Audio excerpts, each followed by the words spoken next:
This video is about a few basic but important dog training concepts. We are going to go over rewards, punishment, management, impulse control, training sessions, marker cues, verbal cues, and release words. Let's start with how dogs learn. Throughout their daily experiences, dogs learn what works for them and what doesn't work for them, what gets them rewards and what does not get them rewards. It's our job to teach them that what we want them to do gets them what they want. To accomplish this, we reward the behaviors that we want while managing the behaviors we do not want so the dogs do not get rewarded for doing them. To do this, we need to know what is a reward and what is a punishment to each dog. For example, to one dog, petting can be a great reward. To many, though, petting is not a reward at all while working. One dog may devour kibble, while another would not even consider eating it. Toys work great for some dogs, but not all. When training, it is important to use something that is rewarding to your dog at that moment. For example, my young Border Collie will happily train for kibble when in the living room, but will not even eat it when she is outside. For now, it takes higher value food like cheese or chicken to keep her attention around distractions. Knowing what is punishing to our dogs is important as well. We all know the normal punishers like yelling and timeouts, but what about those things that are more subtle? I struggled to teach my Cocker Spaniel to stay until I realized that feeding him in his stay position was actually punishing him. It was making him stay longer, and he hates stays. Once I started releasing him out of the stay and then feeding him, his stays improved immediately. Skeptic reminded me that punishment is in the eyes of the beholder. When trying to teach him to stay, the more I fed him in place, the more I made him stay still to eat his rewards, the more difficult staying was. So the best thing for him was to give him two rewards, release and the treat. So he would go do his stay, release, and then get his reward. A common example of not understanding punishment is when the recall cue is accidentally poisoned. So imagine this. A dog is playing in the yard and is recalled and then crated. Later, that dog is called and then his nails are clipped. Then the dog is recalled and something is taken from him. When these recalls are paired over and over with things that the dog finds punishing, then eventually the dog will not want to recall anymore, especially in situations that predict those punishers. A couple of notes on purposefully using punishment is you never know what the dog will pair the punishment with. For example, if a dog is charging out of the yard toward people and gets shocked, the dog might actually become afraid of people. Also, if the punishment is delivered by a human, the relationship between that human and the dog can be severely damaged. This is why we try to stick with positive reinforcement and management. Another big piece of the training puzzle is management. Dogs will repeat behaviors that work for them, so preventing unwanted behaviors from being rewarded and rehearsed is huge. Management can be using a leash to prevent running away, using a crate or pen to prevent stealing or chewing, using food or toys to prevent barking or jumping, anything that helps prevent unwanted behaviors from happening.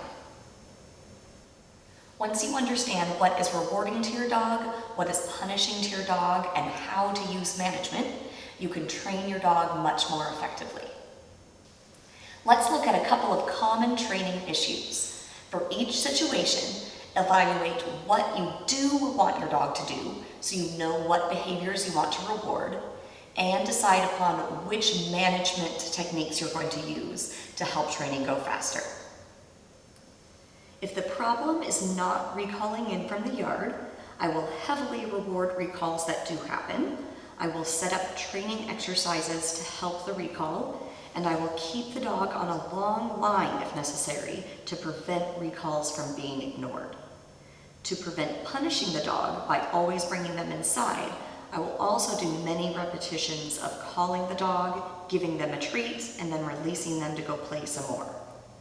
Overall, I will also be certain to never punish them after I call them, even if I called them away from doing something naughty. If the problem is that the dog plays keep away with things, instead of calling the dog and taking things, I will trade for a treat or a toy so they want to bring me things. In the long run, I can teach them to pick up the house. I will manage the situation by picking up more while I am training the dog to bring me items for treats. If the training issue is the dog jumps on people, I will heavily reward sitting while using management like having the dog on a leash to prevent jumping from being rewarded. I will also tell people to ignore the dog as long as the dog is jumping up to make sure that they are not being rewarded by other people. If the problem is pulling on the leash, then I will heavily reward loose leash walking while using management like a head collar to prevent pulling. In dog training, a marker cue is a word or a sound that tells the dog exactly when they did something right. It is useful because we cannot always get the reward right to the dog the moment that they do the behavior, especially if we're working at a distance. Marker cues also help prevent rewarding the wrong behavior. For example, if your dog sits and you mark the sit, but then the dog gets up, the cookie you deliver at least is still paired with that sit because of the marker cue, and you'll be less likely to be just rewarding the stand-up behavior. The most common marker cue is the word yes, and the order that you use it is very important. The dog needs to first perform the behavior, then you give the marker cue yes, then you deliver their reward. The dog does a behavior, you mark the behavior, then you reward. When using a marker cue, the dog is going to do the behavior, I'm going to give the marker cue, and then deliver the reward. Down, yes. Paw, yes. Back, yes. Sit, yes. When we want behaviors to have duration, it is useful to have a release word to tell the dog when to stop doing the behavior. Stays are one of the most important behaviors to have a release cue with. Common release words are free, release, okay, and break. To begin teaching a release word, I will say it right before I give my dog the things he wants. Time to go out the door, release. Time to eat dinner, release. Then I will add another behavior before the release. Sit, then release out the door. Sit, then release to eat dinner. When you want duration to a behavior, like a downstay or healing, be sure to have your dog keep doing the behavior until you give the release cue. We especially want release words for when we have behaviors that we want duration for, like go to bed. Go to bed is a behavior that I don't want my dog to just go do and then immediately leave.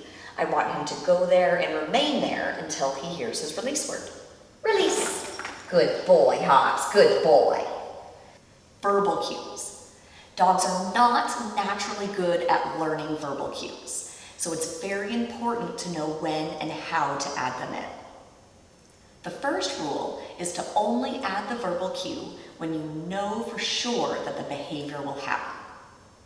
The more you say the word and the behavior does not happen, the longer it will take your dog to learn that word. The most common mistakes I see are yelling come as the dog is running away and is not going to come, and saying stay over and over before the dog even knows how to stay. The second rule is to make sure that your dog notices the verbal cue.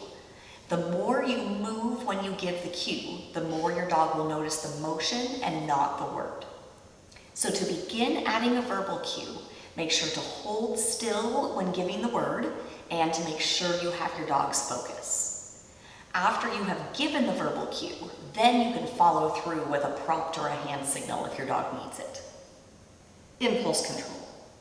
Impulse control to me is very important. I want my dogs to be able to think about situations and not always have to have me tell them what to do. Doorways is a big example. My dogs learn that an open door means wait, not just me telling them to wait.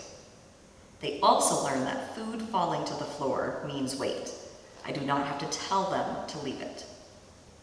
This self-control and listening comes from a game called It's Your Choice. This game teaches dogs that if they control themselves, they can get what they want. This is an awesome game and will be covered in another video. Training sessions. When I have training sessions, I keep them short, fast-paced, and fun. Many dogs do not want to do the same thing for 30 minutes. Having a short list of behaviors to train during each session can help keep it more interesting. I keep training sessions easy to make sure my dog is having fun and is almost always successful. I also try to do as much training throughout the day that is not in a structured training session. This way, my dog learns to want to listen to me all the time.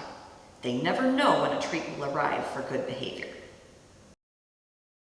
In this video, we briefly went over the concepts of how dogs learn, rewards, punishments, management, marker cues, release cues, verbal cues, impulse control, and training sessions. Please tell us in the comments below if you want us to expand on any of those subjects in future videos. Thank you for watching, and please subscribe.